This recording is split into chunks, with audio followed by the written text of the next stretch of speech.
بسم اللہ الرحمن الرحیم۔ پچھلی ویڈیو کے اندر ہم نے طہارت کی اہمیت کو بتایا اور طہارت انسان کے لیے کس طرح ضروری اور لازم ہے۔ قرآن کریم میں اللہ تبارک و تعالیٰ پاک صاف رہنے والوں کو کس طرح محبوب رکھتا ہے۔ آئیے اب حدیث مبارکہ کی طرف بھی چلتے ہیں۔ اللہ کے محبوب علیہ الصلوۃ، سب سے پہلے ایک بات یاد رکھ لیجئے کہ نماز طہارت کے بغیر ہوتی ہی نہیں ہے۔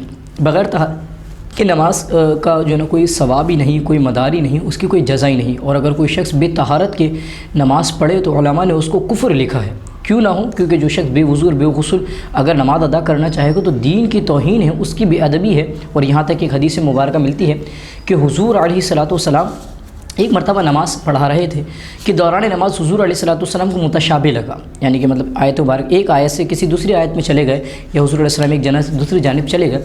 تو حضور علیہ الصلوۃ والسلام نے نماز کے مکمل ہونے کے بعد اختتام کرنے فرمایا، ان لوگوں کا کیا حال ہے جو بے وضو جو ہے نا وہ نماز پڑھتے ہیں، یا بے طہارت وہ جو ہے نا وہ نماز پڑھتے ہیں۔ تو آپ یاد رکھ لیجیے، وہ صحابہ کرام علیہ فرماتے ہیں جو شخص بے وضو نماز پڑھے تو اس کا یہ عالم ہے۔ اور یہ ہوتا ہے کہ اگر کوئی شخص بے وضو اگر شامل ہو جائے جماعت کے اندر، اس سے امام کو متشابہ ہو جاتا ہے، اس سے کوئی سہو ہو جاتا ہے، کوئی غلطی بھی ہو جاتی ہے، تو لہٰذا انسان کو طہارت کے ساتھ نماز پڑھنی چاہیے۔ تو صحابہ نے فرمایا تو جو شخص بے وضو پڑھے تو اس کی یہ نحوست ہے، جو شخص یعنی کہ مطلب یہ کہ طہارت حاصل نہیں کرتا ہے اس کا یہ عالم ہے، جو سرے سے جو نا وہ نہیں اس کے نہ مسائل سیکھتا ہے، اس سے واقفیت نہیں رکھتا، تو اس کا کیا عالم ہوگا۔ بلکہ حدیث مبارکہ کے اندر کہا گیا ہے کہ طہارت ایمان کا نصف ہے، یعنی کہ اگر جو شخص طہارت کامل طور پر حاصل کر لیتا تو سمجھ لو اس نے ایمان کی آدھی جو شاخ ہے، جو آدھی علاوت ہے، اس کی مٹھاس کو اس نے وہ اپنے اندر طے کر لیا ہے، اس کا ذائقہ چکھ لیا ہے۔ ایمان کا آدھا حصہ وہ طہارت پر ڈیپینڈ کرتا ہے۔ اگر آپ پاک رہیں گے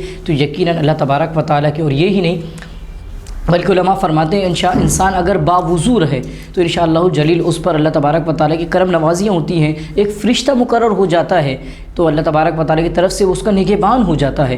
تو اگر باوضو رہیں گے تو رب کی رحمتیں بھی ملتی رہیں گی، اور اگر طہارت میں بے طہارت رہیں گے تو طرح طرح کی مشکلات بھی آ سکتی ہیں۔ اللہ کریم ہم سب کو ان سے دو چار رہنے سے قبل صحیح طور پر کامل طور پر طہارت کے مسائل سیکھنے کی توفیق عطا فرمائے۔ آپ ایک بات یہ بھی دیکھیں نا، اسلام لانے کے بعد اسلام کی جو رکن ہے کلمہ طیبہ، اس کے بعد کیا ہے؟ نماز۔ سب سے افضل ترین جو عبادت ہے وہ نماز ہے، اور کل بروز قیامت سب سے پہلے سوال نماز کے بارے میں کیا جائے گا۔ اور علماء نے فرمایا ہے کہ نماز یعنی کہ عبادت کی کنجی جو ہے وہ کیا ہے؟ وہ نماز ہے۔ جنت کی چابی کیا ہے؟ وہ نماز ہے۔ انسان کو جو ہے عبادت کی جو حلاوت ملے گی نماز سے، اور نماز کی کنجی وہ طہارت ہے۔